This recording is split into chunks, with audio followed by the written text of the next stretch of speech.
नमस्कार मंडळी. पुरणपोळी करत असताना तुमची पुरणपोळी फुटल्या जाते का? किंवा त्यातील भरलेलं पुरण छान पोळीच्या कडेपर्यंत जात नाही का? सुरुवातीला पुरणपोळी तर छान नरम येते, पण ती नंतर कडक पडते किंवा त्यातील पुरणसुद्धा कोरडं पडतं. याच लहान गोष्टींविषयी आपण चर्चा करणार आहोत. अगदी बेसिक अशा गोष्टी तुम्ही जर लक्षात ठेवल्या तर नवशिकेसुद्धा पुरणपोळी अगदी आरामात करू शकतील. तुमच्यासोबत पुरणपोळी लाटण्याची सुद्धा एक स्पेशल ट्रिक मी शेअर करणार आहे. चला तर वेळ न करता लगेचच रेसिपीला सुरुवात करूया. इथे बघा मी 1 वाटी एवढी चणा डाळ घेतलेली आहे. विदाऊट पॉलिश ही चणा डाळ आहे. ही स्वच्छ 2 ते 3 पाण्याने मी धुवून घेणार आहे आणि नंतर मग मी कुकरमध्ये शिजायला टाकणार आहे. आता डाळ स्वच्छ धुवून झाल्यानंतर कुकरमध्ये डाळ आणि पाणी आपण टाकून घेणार आहोत. तुम्ही जर कटाची आमटी करत असाल तर पाणी यामध्ये जास्त टाकू शकता. तुम्ही जर आमटी करत नसाल तर तुम्ही 1 इंच पाणी या डाळीच्यावर ठेवलं तरीही चालेल. त्यामुळे सुद्धा डाळ छान आरामात शिजली जाईल. यामध्ये 1 चमचाभर तेल टाकून घेते मी आणि नंतर कुकरचं झाकण बंद करून 4 शिट्या काढून घेणार आहे. 4 शिट्यांमध्ये डाळ छान शिजली जाईल. कुकर होईपर्यंत इकडे आपण कणिक मळून घेऊया. इथे गव्हाचं पीठ मी 1 कप घेतलेलं आहे आणि गव्हाचं पीठ हे पुरणपोळी करत असताना छान बारीक असावं. ही एक महत्त्वाची गोष्ट तुम्ही लक्षात ठेवायची. जितकं छान तुमचं बारीक पीठ असेल तितकी पुरणपोळी छान मऊसूत तयार होईल आणि दिवसभरसुद्धा मऊसूतच राहील. आता बारीक जर नसेल तर तुम्ही छान कापडानेही कणिक गाळून घेऊ शकता किंवा मैदा चाळायच्या चाळणीने 2 ते 3 वेळा छान चाळून घ्यायची. आता पुरणपोळीला छान हलकासा पिवळा रंग येण्यासाठी इथे मी चुटकीभर एवढी हळद वापरते. त्यामुळे आपल्या पुरणपोळीला छान हलका असा पिवळा रंग येईल. आता आपण त्यामध्ये मीठ टाकून घेणार आहोत. गोडाच्या पदार्थात केव्हाही तुम्ही थोडंफार मीठ मिक्स केलं तर त्या गोडाच्या पदार्थाला छान चव येते. 1 चमचाभर इथे मी तेल टाकून घेणार आहे. टाकलेलं साहित्य सर्व पिठामध्ये आपल्याला छान असं मिक्स करून घ्यायचं आहे. त्यामुळे ते सगळीकडे सारखं लागतं. आणि आता यामध्ये आपण थोडं थोडं करत पाणी मिक्स करणार आहोत. आता आपण कणिक मळून घेताना दुसरी गोष्ट लक्षात ठेवायची. तुम्ही जर नवशिके असाल तर एकदमच पाणी टाकायची घाई करायची नाही. कारण तुम्ही जर कणिक जास्त सैलसर मळून घेतली तर पुरणपोळी करताना तुम्हाला प्रॉब्लेम येऊ शकतात. आणि आता हे गव्हाचं पीठ छान बारीक असल्यामुळे लगेचच मुरलं जातं आणि जास्त पातळ होतं. त्यामुळे सुरुवातीलाच अतिशय पातळ नाही करायचं. मी ज्याप्रमाणे तुम्हाला दाखवत आहे तशा प्रकारे कणिक मळून घ्यायची. आणि नंतर आता तुम्हाला मी दाखवेलच पूर्ण कणिक आपली भिजवून किंवा मळून झाल्यानंतर. आता यामध्ये मी 1 चमचाभर परत तेल टाकून घेतलेलं आहे. आता तेल टाकल्यानंतर पूर्ण हा गोळा मी तयार करून घेतलेला आहे. अशा पद्धतीने आपल्याला ही कणिक मळून घ्यायची आहे. आणि आता आपण ही कणिक मळून घेतलेली आहे. त्याला पाहू शकता किती छान हळदमुळे पिवळा असा हलका रंग आलेला आहे. आता चपातीसारखीच पाहू शकता, मी तुम्हाला दाखवते सुद्धा. अशा प्रकारे मी कणिक मळून घेतलेली आहे. कारण ही 10 मिनिटे आता आपण बाजूला ठेवणार आहोत, त्यामुळे ही छान मुरली जाईल. आता यावर झाकण ठेवते आणि मुरण्यासाठी ठेवून देते. दुसरीकडे पाहू आपण, कुकरसुद्धा आपलं गार झालेलं आहे. झाकण उघडून पाहते तर तुम्हाला दाखवते, मी टाकलेलं पाणी एकदम व्यवस्थित असं झालेलं आहे. यातील पाणी मला अजिबातही काढावं लागलं नाही आणि याच पाण्यात डाळसुद्धा आपली छान शिजलेली आहे. तर आता मी तुम्हाला डाळसुद्धा दाखवते जवळून की आपली डाळ किती छान शिजलेली आहे. आपण जेव्हाही पुरण करतो तेव्हा ही तिसरी गोष्ट लक्षात ठेवायची की पुरण जे कोरडं पडतं त्यासाठी तुम्हाला डाळ चांगल्या प्रकारे शिजवून घ्यायची आहे. त्यामध्ये थोडेसुद्धा दाणे राहिले किंवा कण राहिले तर पुरण हे कोरडं पडतं. त्याचमुळे ते पोळीतील आपण पोळी फोडल्यानंतर किंवा पोळी आपण जेव्हा मोडतो तेव्हा त्यातील ते पुरण खाली पडतं कोरडं होऊन. ते तसं होणार नाही. तर डाळसुद्धा मी तुम्हाला दाखवते की किती छान प्रकारे ही मी शिजवून घेतलेली आहे. ही महत्त्वाची गोष्ट तुम्ही लक्षात ठेवायची. आता हे पुरण आपण मिक्सर किंवा पुरण चाळण्याच्या चाळणीने न गाळता स्मॅशरने पाहू शकता, मी अगदी सहजपणे स्मॅश करत आहे. पुरण शिजल्यामुळे तुमचं ही जी त्रासाची गोष्ट आहे किंवा बारीक करणं किंवा भांडे भरतात जास्त, ही सुद्धा तुमचं कष्टाचं काम वाचेल. त्यामुळे ही एक सोपी पद्धत तुम्ही अगदी सहजपणे करून बघा की पुरण लगेचच त्याने स्मॅश होतं. आता पुरण आपलं तयार झालेलं आहे स्मॅश करून. त्यामध्ये मी गूळ घालून घेणार आहे. गूळ केव्हाही पुरण आपण तयार केल्यानंतर पुरणापेक्षा जास्त घ्यायचं, म्हणजे दीडपट मी इथं पुरण घेतलेलं आहे. कारण त्यामुळे पुरण चवीलासुद्धा छान लागतं आणि पुरण एकजीव असं तयार होतं, म्हणजे ते कोरडंही होत नाही. आता पाहू शकता यातील गूळ विरघळायला सुरुवात झालेली आहे आणि पुरणसुद्धा म्हणजे जी डाळ होती ती थोडी सैल झालेली आहे. आता त्यामध्ये मी वेलची पावडर घालून घेतलेली आहे आणि जायफळ पावडर घालून घेतलेली आहे. त्यामुळे पुरणाला छान असा सुगंध येईल. आता परत एकदा छान पूर्ण मिक्स करून घेते आणि पुरण शिजवत असताना केव्हाही आपण जाड तळाचं भांडं घ्यायचं आहे आपल्याला. यामध्ये मी 1 चमचाभर साजूक तूप घातलेलं आहे. या तुपामुळे पुरणाला छान अशी चकाकी येईल. आता जाड तळाचं भांडं घेतल्यामुळे आपलं पुरण हे खाली तळाला लागणार नाही आणि छान असं भाजल्या जाईल.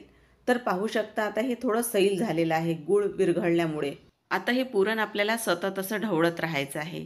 त्यामुळे आपलं तयार केलेलं पुरण हे तळाला लागणार नाही. तळाला लागल्यामुळे खाली असा कडक पुरण तयार होतं आणि ते पूर्ण आपल्या पुरणामध्ये मिक्स झालं तर ते सुद्धा कडक होतं. आता पुरण शिजलेलं आहे की नाही कसं ओळखायचं, तर अशा प्रकारे चमचा उभा करून बघायचा. सरळ उभा राहत नाही म्हणजे पुरण अजून शिजायचं आहे.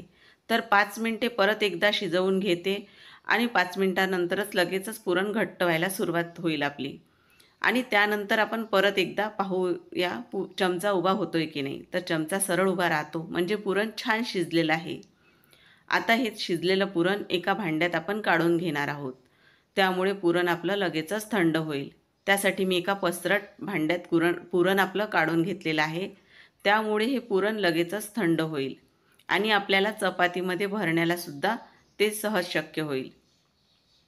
आता पाहू शकता पुरणाला रंगही किती छान आलेला आहे आणि पुरण शिजलेलं सुद्धा किती छान आहे.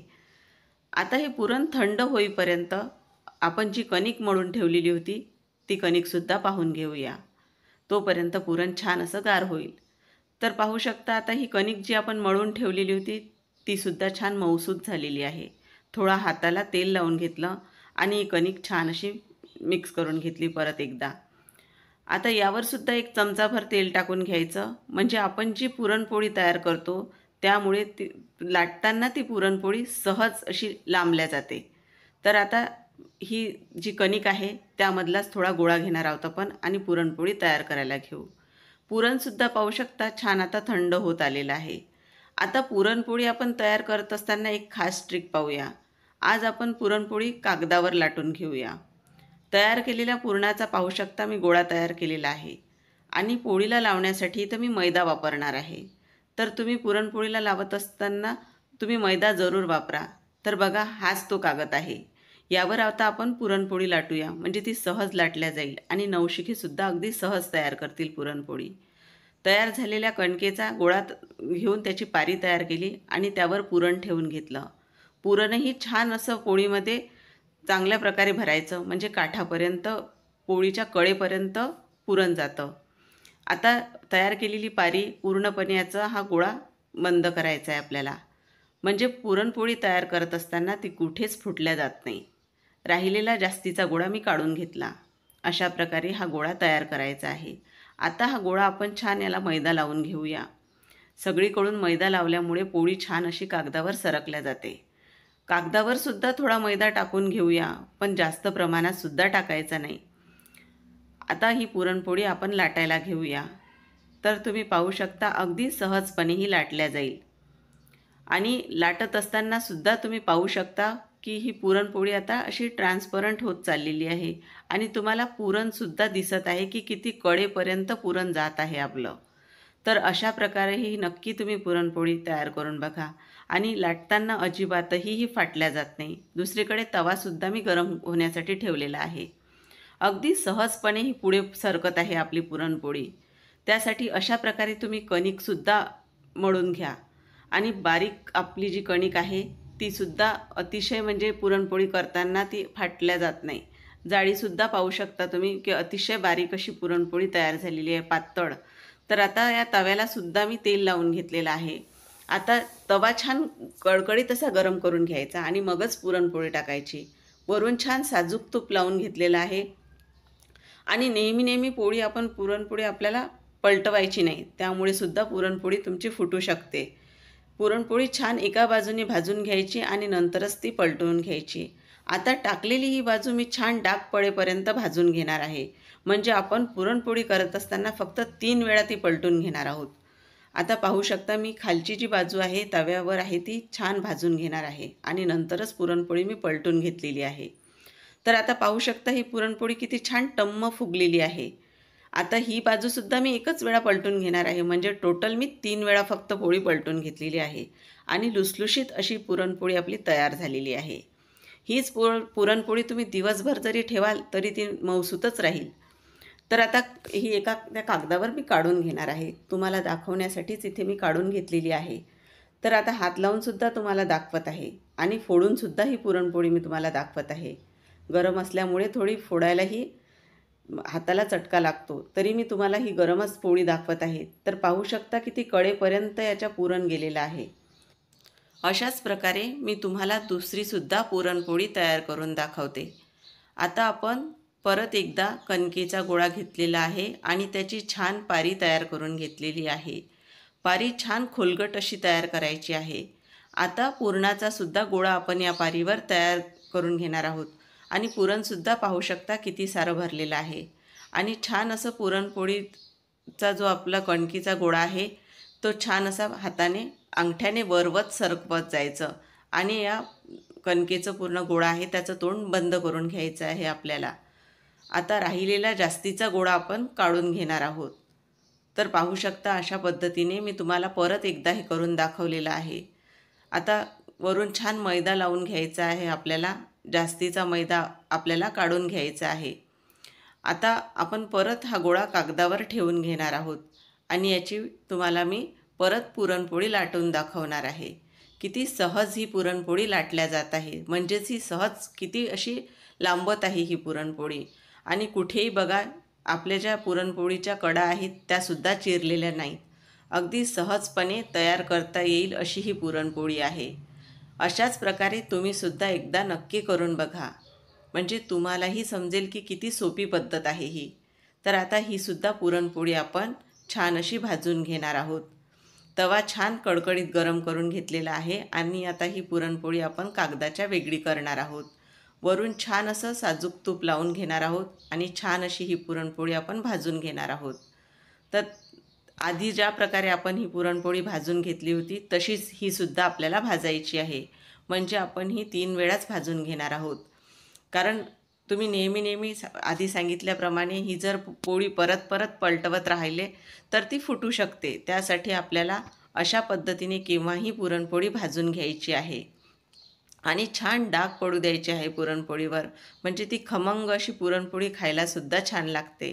तर पाहू शकता ही सुद्धा पोळी किती छान टम्म अशी फुगलेली आहे. तर अशा प्रकारे दुसरीही बाजू मी भाजून घेते आणि ही सुद्धा पुरणपोळी आपली तयार झालेली आहे. आता ही सुद्धा पुरणपोळी मी तुम्हाला फोडून दाखवत आहे. म्हणजे सगळ्या पुरणपोळ्या आपल्या किती एकसारख्या तयार होतील. तर आता या पुरणपोळीचं सुद्धा तुम्ही पाहू शकता पुरण किती छान कडेपर्यंत गेलेलं आहे आणि ही पुरण कोरडंसुद्धा पडलेलं नाही.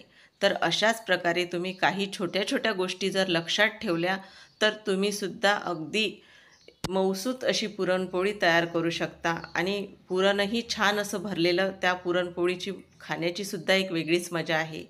तर मंडळी तुम्हाला ही रेसिपी कशी वाटली मला कमेंट करून नक्की कळवा आणि व्हिडिओ आवडल्यास व्हिडिओला जास्तीत जास्त लाईक व शेअर करा आणि अजूनपर्यंत चॅनलला सबस्क्राईब केलं नसेल तर सबस्क्राईब करायला मात्र विसरू नका.